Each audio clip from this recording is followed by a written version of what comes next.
안녕하세요. 이 시간에는 경매와 관련한 유용한 인터넷 사이트에 관하여 말씀을 드리겠습니다. 우리가 경매 물건을 분석하는 데 있어 많은 자료가 필요하지만 필자가 설명하는 이 인터넷 사이트는 매우 유익한 자료가 많으므로 여러분들이 유용하게 이용하시면 경매 물건을 분석하는 데 많은 도움이 되실 겁니다. 자, 먼저 필자는 경매와 관련한 다수 책자를 집필하였으며 현재 의정부에서 세형 경매학원을 운영하면서 강의를 하고 있습니다. 자, 이번 시간에 살펴볼 인터넷 사이트는 정부24 토지이용 규제 정보 서비스 법원 경매 정보 벨리맵을 보기로 하겠습니다. 이 사이트 외에도 많은 사이트가 있지만 오늘 이 시간에는 이 네 가지의 사이트에 대해서 알아보기로 하겠습니다. 자, 먼저 정부24 사이트를 보겠습니다. 이 사이트는 정부에서 운영하는 사이트로 많은 내용을 확인할 수가 있습니다. 이 사이트에는 여러 가지 서류를 발급할 수가 있지만 경매 물건 분석에 사용하는 것은 토지대장과 건축물대장, 지적도 등이 있습니다. 이 사이트는 열람을 할 경우는 별도 비용을 들지 않으므로 유용하게 사용할 수가 있습니다.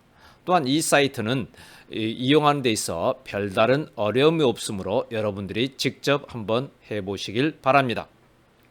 자, 다음으로는 토지이용 규제정보 서비스입니다.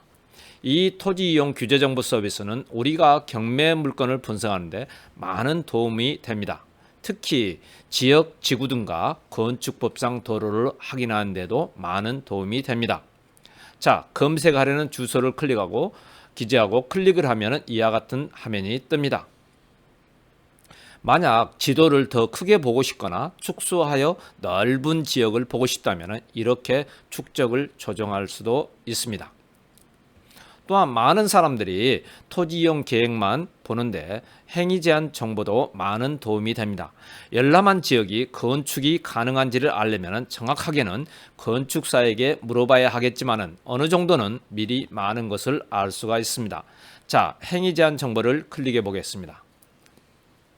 클릭하면 이처럼 화면이 뜹니다. 이 화면에서 확인하고자 하는 내용, 즉 단독주택이나 공장, 다가구주택 등의 건축이 가능한지를 보려면 그 내용을 기재를 하고 클릭을 합니다. 여기서는 주택을 기재하고 클릭을 해보겠습니다. 자, 클릭을 하니까 다세대나 연립주택은 불가능하지만 다가구나 단독주택은 가능하다고 나옵니다.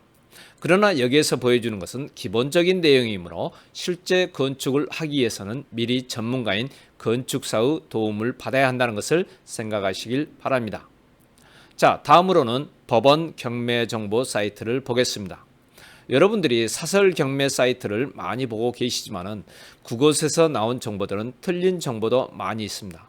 그러나 이 법원 경매정보 사이트는 국가가 운영하는 공적인 사이트이므로 믿을 수가 있고, 만약 이 법원 경매정보 사이트 내용을 믿고 입찰에 참여했다가 피해를 입게 되면 경락 불허가 신청 및 여러 가지 법적인 조치를 취할 수가 있습니다. 그러나 이 법원 경매 정보 사이트는 경매가 종결되면 삭제가 되기 때문에 경매에 참여하시는 분들은 이 법원 경매 정보 사이트 내용을 미리 프린트해 놓으시라고 말씀을 드립니다. 자, 여기에서 물건 상세 검색을 클릭합니다. 여기에서 다시 경매 사건 검색을 클릭을 합니다.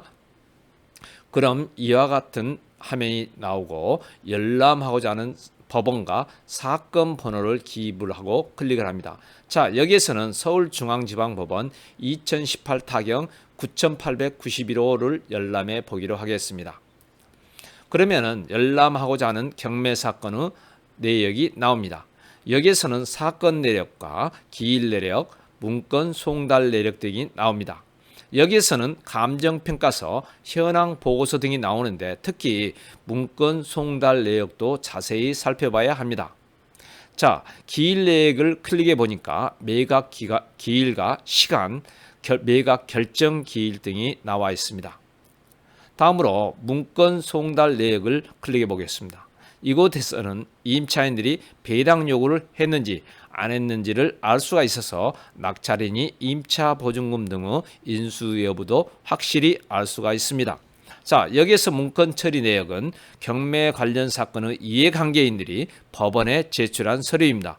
이곳을 보면은 임차인들이 배당 요구를 했는지 안 했는지를 알 수가 있습니다.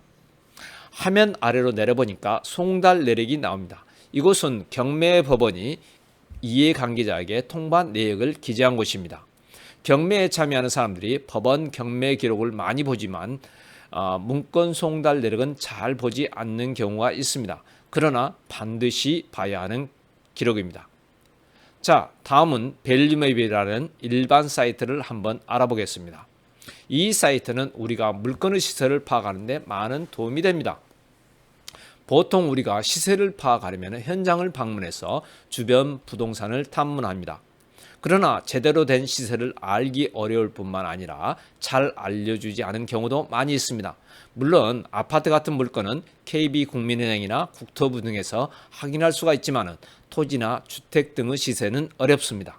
물론 국토부 등에서도 알려주기는 하지만 정확한 주소, 즉 번지수 등이 나오지 않아 시세 파악이 어렵습니다. 그러나 이 밸류맵에서는 정확한 주소와 시세 등을 알려주기 때문에 매우 유익합니다. 자, 여기에서 찾고자 하는 주소를 입력하고 클릭을 하면 이렇게 많은 사례가 나옵니다. 강원도 홍천군 서면 대곡리 943-2번지를 클릭해 보겠습니다. 그럼 주변에 이렇게 많은 거래가 된 것을 알 수가 있는데 여기에서 가장 적당한 곳 또는 최근에 거래된 것을 클릭을 합니다. 그러면 이렇게 정확한 정보가 나옵니다. 이 정보를 보니까 2018년 8월에 토지와 건물이 거래된 내역이 나옵니다. 그러므로 이 물건과 여러분이 입찰에 참여하고자 하는 물건지를 비교하면 웬만한 매매 시세는 확인할 수가 있습니다. 자, 이제 방송을 마치기 전에 여러분들이 방송을 원하시는 내용이나 주제 또는 사건 번호를 올려주시면 가능하면 방송을 해드리겠고, 이렇게 올리시기 전에 구독과 좋아요를 꾹 눌러주시길 바랍니다. 또한 필자가 강의하고 있는 의정부 세영경비학원에 들리실 기회가 된다면 실제 강의를 한번 들어보시는 것도 환영합니다. 자, 이상으로 마치겠습니다. 감사합니다.